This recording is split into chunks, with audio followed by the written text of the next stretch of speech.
గుడికి పోతే దేవునికి మొక్కుకొని కొబ్బరికాయ కొడతారు. ఆ టెంకాయ అయ్యేవారు తీర్థ ప్రసాదాలు చేతిలో పెడతారు. లడ్డూలు, పొంగలి, పులిహోర, దద్దోజనం, గుడాలు ఇట్లా తీరొక్క తీర్లుంటాయి. ముత్తెమంత దొరికినా మా భాగ్యం అనుకుంటాం.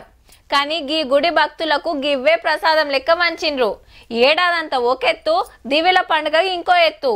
ఒక్కటి దొరికినా సాలని ఏ తీర్లొచ్చిండ్రో చూడుండ్రి. రావాలే, అమ్మవారికి దండం పెట్టుకోవాలి, షిక్క తీసుకోవాలి. పాత బస్తీ చార్మినార్ భాగ్యలక్ష్మి అమ్మవారి ఖజానా మరి. పతేడు భక్తులిచ్చే ఎండి కానుకలను ఇట్లా షిక్కలు చేపిచ్చి దీవిల పండుగకు మళ్ళా భక్తులకే వంచి పెడతారన్నట్టు. కాయిన్ మీద ఒక దిక్కు అమ్మవారి ఫోటోవా, ఇంకో దిక్కు చార్మినార్ ఫోటో ఉంటది. ఈ షిక్కలు ఇండ్లు దుక్నాల పెట్టుకొని పూజలు చేస్తే మంచిదైతదని భక్తుల నమ్మిక. కుటుంబానికి మనకు అందరికి కూడా మంచిగా జరుగుతుందని అమ్మవారి కాయిన్ తీసుకుంటా ఉంటాం. ఎవ్రీ ఇయర్ తీసుకుంటాం కాయను.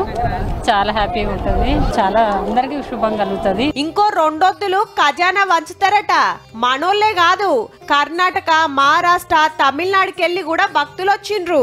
ఎల్లుండి దాకా టైం ఉంది కాబట్టి కాయిషున్నోళ్ళు పోయిరార్రి మరి.